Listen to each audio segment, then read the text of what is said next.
In the year 610 AD, a general sails into the harbor of Constantinople at the head of a fleet carrying an army assembled from the provinces of North Africa, and within days he has strangled to death with his own hands the emperor who drove the empire to the edge of dissolution. The man who commits this act, and who is crowned emperor in the aftermath, inherits not a triumph, but a catastrophe so complete that most students of Roman history, looking at the state of the empire in 610, would reasonably conclude that its final collapse is now only a matter of years. His name is Heraclius, and what he does over the following 3 decades, first losing more imperial territory than any Roman emperor before him, then reconquering nearly all of it in a campaign of such audacity that it remains one of the most remarkable military reversals in ancient history, and then losing everything he had reconquered within a single decade to an enemy that did not exist when his reign began, makes him simultaneously one of the greatest and one of the most tragic figures ever to sit on the Roman throne. The empire Heraclius inherits in 610 is already at war, and has been at war with the Sassanid Persian Empire for 8 years, a conflict that began under his predecessor Phocas, and that Phocas's catastrophic misrule has turned from a manageable border conflict into an existential crisis. Phocas, who had seized power in a military coup in 602, murdering the Emperor Maurus and Maurus's entire family in the process, proves to be one of the most disastrous rulers in Byzantine history. His reign is characterized by paranoid purges of the aristocracy and military officer corps, financial mismanagement that cripples the empire's ability to fund its defense, and a level of internal repression that provokes revolts across multiple provinces simultaneously. The Persian king Khosrow II, who had been restored to his throne years earlier with Roman military assistance under Maurice, uses Phocas's murder of his benefactor as the pretext for a war of retribution. And the Persian armies that cross into Roman territory beginning in 600, too find an empire whose military institutions have been gutted by Phocas's purges, and whose provincial populations, in several cases, are more willing to accept Persian occupation than continue suffering under a regime that has murdered its way to power.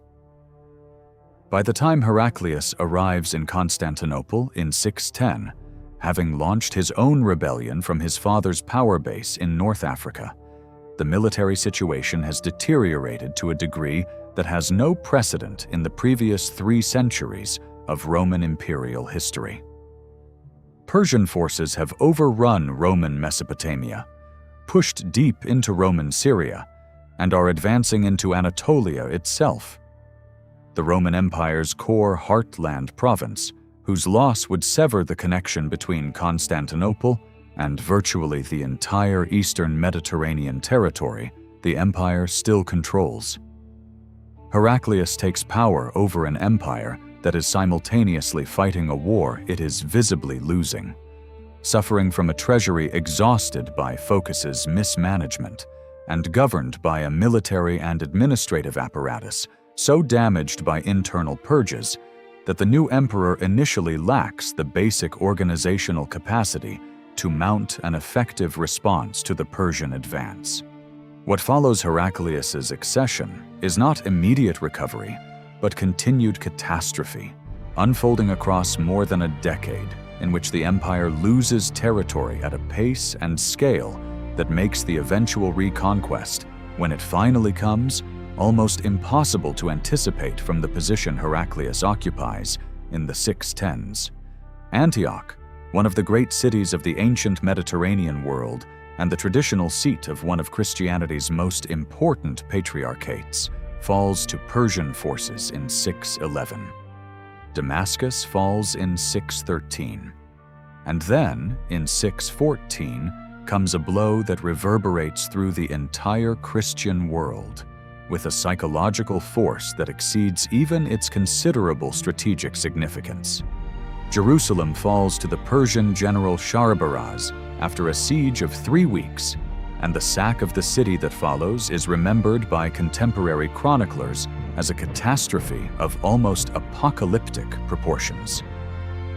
Churches across the city are burned. Tens of thousands of the city's Christian inhabitants are reportedly killed or enslaved, and the most precious relic in the Christian world, the true cross, believed by the faithful to be the actual wood on which Christ was crucified, an object of such profound theological significance that its loss functions, in the religious imagination of the 7th century Mediterranean world, as something approaching evidence of divine abandonment, is captured by the Persians and carried away to the Sassanid capital at Ctesiphon. The strategic and psychological damage compounds further in 619, when Persian forces conquer Egypt, seizing the province that has functioned, since the reign of Augustus 6 centuries earlier, as the primary grain supply for the city of Constantinople itself. The loss of Egypt is not merely a territorial defeat. It is an existential threat to the physical survival of the imperial capital, whose enormous population depends on Egyptian grain shipments to avoid the kind of famine and civil unrest that has, in earlier centuries, destabilized and occasionally toppled Roman governments. By 620, the Sassanid Persian Empire controls Egypt, Syria, Palestine, and large portions of Anatolia, territories that together represent the wealthiest and most populous provinces the Roman Empire possesses. And the Persian advance has brought enemy forces to the shores of the Bosphorus itself, within sight of Constantinople across the narrow strait separating Europe from Asia. This is the position from which Heraclius begins to construct what will become one of the most extraordinary military recoveries in the history of ancient warfare, and understanding how he accomplishes it requires understanding that the recovery is built on foundations that are simultaneously financial, religious, and strategic in ways that no previous Roman military campaign had combined at comparable scale. The financial foundation is the most immediately striking because it involves a decision that no Christian emperor before Heraclius had been willing to make with comparable thoroughness: the systematic conversion of church treasure into military funding. With the imperial treasury exhausted by decades of warfare and focuses earlier mismanagement, and with the empire's wealthiest provinces now under Persian occupation and therefore unavailable as sources of tax revenue, Heraclius turns to the patriarch Sergius and the ecclesiastical hierarchy of Constantinople and secures their agreement to melt down church plate, liturgical vessels, and other precious metal objects held by churches and monasteries across the remaining Roman territory, converting sacred treasure accumulated over centuries into the coin needed to pay, equip, and supply an army capable of mounting a counter-offensive that the empire's ordinary fiscal resources cannot fund. This financial mobilization is inseparable from the religious framing that Heraclius and Patriarch Sergius construct around the coming campaign, and this framing represents a genuine innovation in Roman imperial ideology. The war against Persia is recast through a deliberate and sustained propaganda effort, not as a conventional territorial conflict between two great powers, but as a holy war for the recovery of Christendom's most sacred relic and its most sacred city, a framing that transforms what might otherwise be understood as a war of imperial restoration into something closer to what later centuries will recognize as crusading ideology, complete with religious imagery, appeals to divine favor, and the moral mobilization of a population that might otherwise have little enthusiasm for funding yet another round of an already ruinously expensive war. This is not merely rhetorical decoration. It provides the political and psychological cover necessary for the church to surrender its treasure, for the population to accept renewed taxation and conscription after nearly 2 decades of continuous warfare, and for soldiers to fight with a conviction that ordinary imperial patriotism, badly damaged by Phocas's disastrous reign and the subsequent Persian catastrophes, could no longer reliably supply. The strategic dimension of Heraclius's recovery is as unconventional as its financial and religious foundations, and it reflects a level of operational audacity that few Roman commanders of any era had attempted. Rather than attempting to expel Persian forces from Roman territory through direct confrontation, a strategy that the military balance of the early 620s makes essentially unwinnable, given the scale of Persian gains and the depleted state of Roman military resources, Heraclius instead launches a series of campaigns that carry Roman forces deep into Persian territory itself, striking at the Sassanid heartland in a manner calculated to force Khosrow II to withdraw his occupying armies from Roman lands in order to defend his own capital and core territories. Beginning in 622, Heraclius personally leads Roman forces on campaigns through Armenia and into the Caucasus, then southward into Persian Mesopotamia, conducting a war of maneuver and calculated destruction against Persian military infrastructure, supply depots, and fire temples. The latter targeted with particular deliberateness, since the destruction of Zoroastrian religious sites carries the same symbolic and morale-damaging weight for Persian forces that the Persian destruction of Jerusalem's churches had carried for Christian populations. The campaign that follows across the mid-620s is a masterpiece of strategic patience and calculated risk, conducted largely outside the direct protection of Constantinople's walls, with Heraclius leading his army through hostile territory for years at a time, forming alliances with the Turkic Khazars in the Caucasus to secure his northern flank and supplement his cavalry forces, and repeatedly outmaneuvering Persian forces sent to intercept and destroy his increasingly depleted but still functioning army. The campaign's most dangerous moment comes in 626, when a combined Persian and Avar force lays siege to Constantinople itself, while Heraclius remains deep in Persian territory, a coordinated assault designed to capture the Roman capital while its emperor and field army are absent, which would have ended the war, and likely the empire itself had it succeeded. The city's massive Theodosian walls, its determined garrison, and the failure of the Persian and Avar forces to coordinate their assault effectively. The Persian army on the Asian shore of the Bosphorus proves unable to cross the strait to reinforce the Avar assault on the European walls, largely due to Roman naval superiority in the surrounding waters. Allow Constantinople to survive the siege, an outcome that Byzantine tradition subsequently attributes to the intervention of the Virgin Mary, whose protective patronage of the city becomes a central element of Constantinopolitan civic religious identity for centuries afterward. The decisive engagement of Heraclius's Persian campaign comes at the Battle of Nineveh in December 627, fought near the ruins of the ancient Assyrian capital in what is now northern Iraq, where Heraclius's army, after years of maneuvering and attrition warfare, finally engages and decisively defeats the main Persian field army in a battle that Byzantine and Persian sources agree was extraordinarily hard fought, with Heraclius himself reportedly engaging in personal combat during the engagement in a manner that contemporary accounts treat as evidence of exceptional personal courage rather than merely ceremonial leadership. The Persian defeat at Nineveh, combined with Heraclius's subsequent advance toward the Sassanid capital at Ctesiphon and his systematic destruction of Khosrow II's favorite palace at Dastagerd, triggers a political crisis within the Sassanid court that Khosrow's decades of increasingly erratic and tyrannical rule have left him poorly positioned to survive.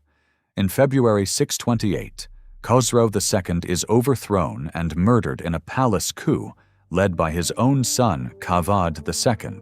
who immediately opens peace negotiations with Heraclius, agreeing to withdraw all Persian forces from Roman territory, release all Roman prisoners, and return the true cross. The peace that follows in 629 restores to Roman control every province the empire had lost since 602: Egypt, Syria, Palestine, Mesopotamia, and Anatolia all returned to imperial administration, and Heraclius, in a ceremony of extraordinary theatrical and religious significance, personally carries the recovered true cross back into Jerusalem in 630, restoring the empire's most sacred relic to the city from which it had been taken 16 years earlier. This moment represents, by any reasonable measure available to contemporaries or to subsequent historians, the single most complete military reversal in the history of the later Roman Empire. An emperor who inherited a state on the verge of total collapse has, through financial innovation, religious mobilization, and sustained strategic audacity conducted across nearly 2 decades of continuous warfare, not merely saved the empire from destruction, but restored it to territorial boundaries it had not held since before the war began. What Heraclius doesn't know, and could not reasonably have anticipated,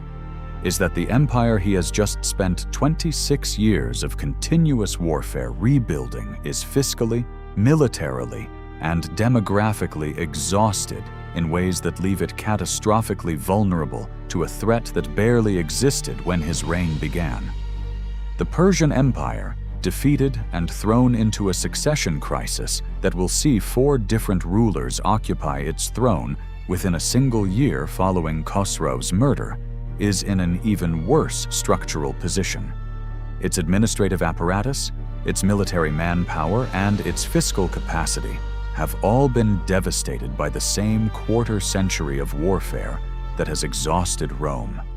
And the comparative devastation on the Persian side is, if anything, more severe, since the war's final campaigns had carried Roman forces into the Persian heartland in a manner that Persian forces had never managed to replicate against Constantinople itself. Both empires, in other words, emerge from the Roman-Persian War of 602 to 628 in a condition of genuine structural exhaustion. Not merely tired armies requiring rest, but treasuries depleted by decades of continuous military expenditure, provincial tax bases disrupted by years of occupation and campaigning, military manpower reserves drawn down by a generation of continuous warfare, and administrative institutions strained by the sheer duration and intensity of the conflict. This exhaustion is real, and it is documented, though it should not be mistaken for weakness so complete that either empire's field armies had ceased to be formidable. The forces that Heraclius commanded at Nineveh, and the forces that Persia could still muster even in its final years of the war, remained substantial, well-equipped, and led by experienced commanders. What the long war had actually damaged was something more specific, and in some ways more dangerous: the capacity of both empires to sustain a second major war so soon after the first, the financial reserves needed to rapidly reconstitute frontier defenses, and the political stability required to respond with unified decisiveness to an unanticipated new threat. That threat arrives from a direction that neither empire has any reason to expect, and with a speed that neither empire's exhausted defensive systems can adequately absorb. The Arabian Peninsula, in the years immediately following the Roman-Persian peace of 629, is undergoing its own transformation as the followers of Muhammad, unified under a religious and political framework barely 2 decades old, begin the campaigns of conquest that will, within a single generation, permanently strip both Rome and Persia of their wealthiest provinces. The Roman defeat at the Battle of Yarmouk in 636 costs the empire Syria permanently, the same province Heraclius had personally reconquered from Persia only 7 years earlier, and the Roman defensive response at Yarmouk, while contested by well-equipped and substantial Byzantine forces under experienced command, ultimately fails against an opponent whose tactical cohesion, religious motivation, and the sheer momentum of a rapidly expanding new political order proves more than what Rome's frontier defenses, still not fully recovered from the Persian War, are able to withstand. Persia fares even worse. The Sassanid Empire, already destabilized by the succession crisis following Khosrow's murder, suffers a catastrophic defeat at the Battle of Qadisiyah in 636 and effectively ceases to exist as an independent state within less than 2 decades, becoming the only ancient Mediterranean-facing empire in this era of conquest to be entirely absorbed rather than merely reduced. Heraclius, watching from Constantinople as the provinces he had spent his entire reign fighting to reconquer fall to a conqueror that had not existed when his war against Persia began, is reported by Byzantine chroniclers to have received the news of Syria's loss with something approaching despair, allegedly uttering a farewell to the province as he understood its permanent loss to Roman authority. He dies in 641, having lived to see Egypt itself, the province whose loss to Persia had once represented an existential threat to Constantinople's food supply, fall to the same Arab conquest that had already taken Syria and Mesopotamia, territories that Heraclius had personally led armies to reclaim from Persian occupation, now passing permanently beyond Roman control, this time never to return.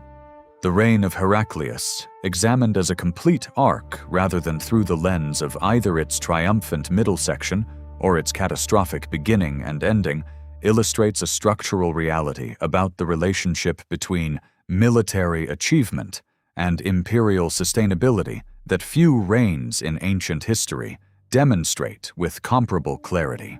Heraclius's reconquest of the eastern provinces between 622 and 629 stands, on its own terms, as one of the most remarkable feats of strategic leadership in Roman history, a genuine achievement of financial innovation, religious mobilization, and personal military leadership that saved an empire from what had appeared, in the 610s, to be inevitable collapse. But that achievement was purchased at a cost the empire could not fully absorb before a new and unanticipated threat arrived, and the same war that made Heraclius one of the greatest generals ever to wear. The Roman purple left the empire he saved too depleted to defend the very reconquest he had just achieved. He did not lose his empire to the same enemy twice. He lost it the second time to an enemy that the first war had never given him any reason to anticipate, and in the gap between one exhausting war's end and a new empire's sudden arrival, Rome found itself without the reserves, financial or military, to meet a second existential crisis so soon after surviving the first.